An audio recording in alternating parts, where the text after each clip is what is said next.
नमस्कार सम्पूर्णमा आज चाहिँ हाम्रो आप्पा र आमाको 50 वर्ष विवाह वर्षगाँठ भएको उपलक्ष्यमा हामी चाहिँ यहाँ सामान्य गाउँमा मनाउन लागिरहेको छौँ। यो पनि सरप्राइज गरिदिएको।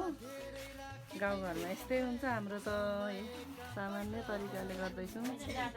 जतिसक्दो खुसी बनाउन कोसिस गरेको छौँ हामी सबैजना परिवार मिलेर।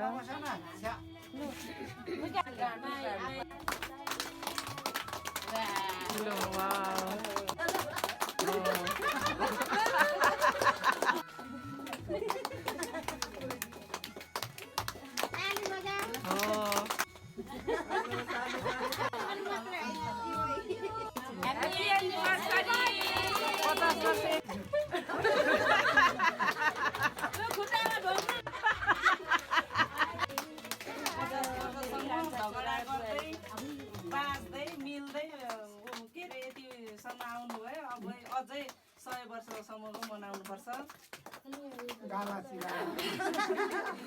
आप्पा र आमा खै ऊ कान्छी खोइ यहाँ छु। जाऊ न। ओहो